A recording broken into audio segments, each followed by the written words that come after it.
Ushobora kuba uri umwe mu batekereza ko ubuhanga n'ubwenge mu byo umuntu akora buri munsi ari byo umuntu yize kera akiri muto, kandi ukaba wizera ko ibyo bitajya bihinduka. Ariko ubushakashatsi bwagaragaje ko ibi atari ukuri. Uko twitwara mu bibazo n'ibyo dukora buri munsi bigaburira ubwonko bwacu ku buryo bugaragara.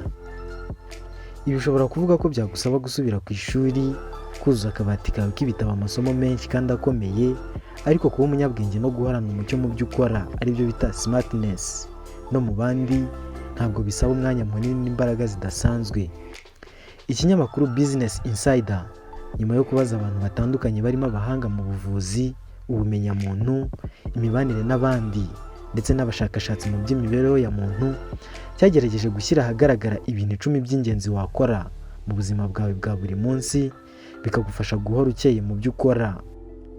Iyi ni Mupa Media TV, naho njye mugiye kubana ndi Fabrice Urwibutso.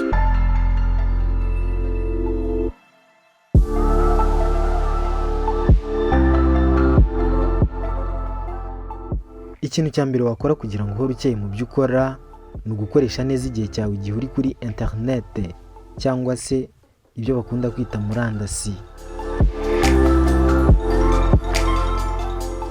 Mu gihe ugize amahirwe yo kujya kuri internet, ntabwo ibyo ukeneye ari ukureba ku mbuga nkoranyambaga gusa, aho wiganira n'inshuti cyangwa ukita ku kureba amafoto baherutse gushyiraho.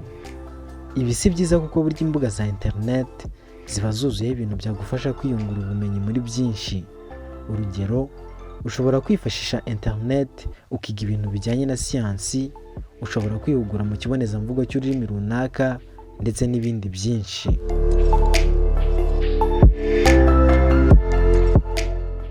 Ikintu cya kabiri urubuga Business Insider cyagaragaje ni ukugerageza kwandika icyo wize.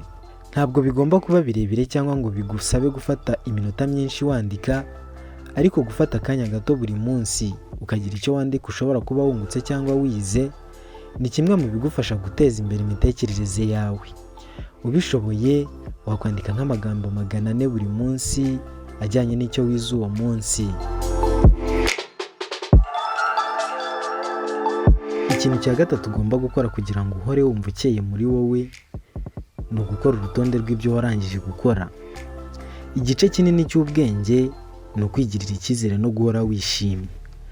Ibi rero bikore wandika urutonde rw'ibyo warangije gukora cyangwa umaze kugeraho, atari urutonde rw'ibyo uteganya. Ibi bigufasha kwigirira icyizere no gushaka gukora ibindi byinshi ngo nabyo bijye kuri urwo rutonde.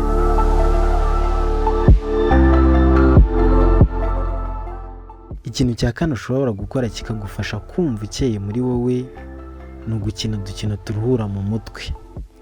Imyinshi muri iyo mikino ikinirwa ku mbaho zishushanyijweho. Ni kimwe mu byo wakora bikagufasha kuruhuka. Urugero rw'iyo mikino ni nka dame, igisoro ndetse n'indi. Gerageza gukina iyo mikino kandi udakopera. Ikintu cya gatanu cyagufasha kubaho usobanutse mu buzima bwawe ni ukugira inshuti zisobanutse, smart friends. Kugira inshuti zisobanutse ni byiza. Ushobora gutekereza ko wenda bikuraho kuba wakwigirira icyizere, ariko guhora ugendana n'abantu bazi ubwenge no kukurusha ni bimwe mu buryo bwihuse bwo kwiga byinshi. Gerageza kandi kwigumira mu kigare cy'abanyabwenge. Buri imyumvire yawe ifite aho ihuriye n'inshuti zawe 5 za hafi. Shaka rero uburyo wazengurukwa n'abantu basobanutse mu buzima bwawe bwa buri munsi. Buri gihe jya wiyoroshya kandi uba ufite ubushake bwo kuba wagira icyo wigira kuri izo nshuti zawe. Ikintu cya gatandatu cyagufasha guhora uri umuntu usobanutse cyane ni ugukunda gusoma cyane. Yego ibi bigaragara nk'akazi kagoye, ariko iki ni kimwe mu bisubizo byagufasha kuba umuntu usobanutse kandi w'umunyabwenge. Gusoma ni ingenzi cyane. Ibitekerezo biba byinshi iyo haje igitekerezo cyo gushaka kumenya ibyo gusoma byiza mu guteza imbere ubwonko. Bamwe mu batanga ibitekerezo bavuga ko umuntu yasoma ibinyamakuru akabivaho ajya byibuze ku bitabo, ariko ikintu cy'ingenzi ni ingano y'ibyo usoma. Soma ibintu byinshi cyane.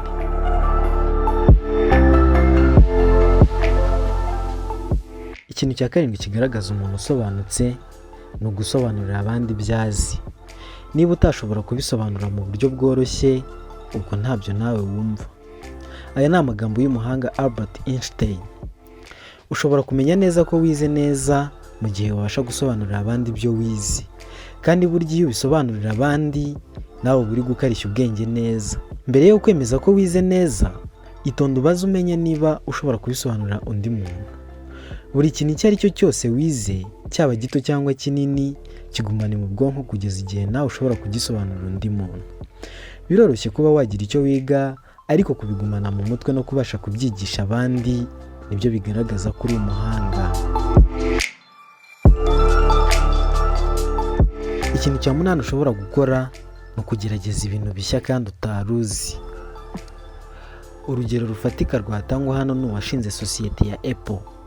Steve Jobs, nyuma yo kuva mu ishuri akoresheje ubugeni yari yarize, yagerageje kuba yakora ikintu gishya nawe ubwo atari asanzwe azi. Nta muntu watekerezaga ko byazagera aho bigeze ubu. Ukoresheje ubumenyi ufite, ushobora gukora ikintu gishya, wabona kibaye icy'agaciro mu bihe bizaza. Ukeneye rero kugira ubushake bwo guhanga ibintu bishya.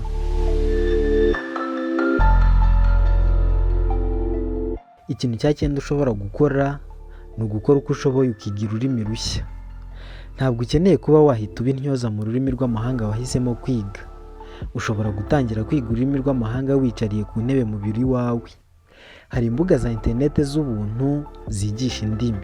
Ushobora kuba utazi izo mbuga, ariko twakwereka zimwe muri izo.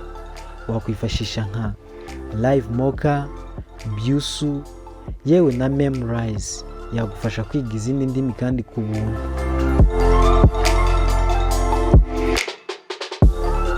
Ikintu cya 10 ari nacyo cya nyuma urubuga Business Insider rwadukusanyirije ni ugufata umwanya wo gutuza muri wowe. Gerageza guha ubwonko bwawe umwanya wo gutekereza ku byo wize.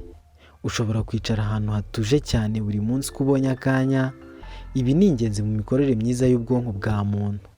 Utekereze ku byo wize buri munsi. Hari uzakubwira ko abitekerezaho iyo ari muri siporo yiruka.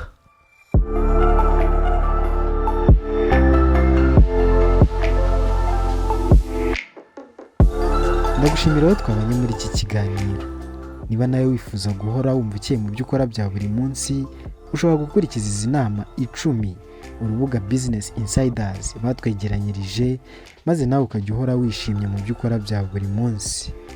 Kandi ndagushishikariza gukurikira ibiganiro tukugezaho kuri Mupa Media TV. Njye twabanye na Fabrice Urwibutso.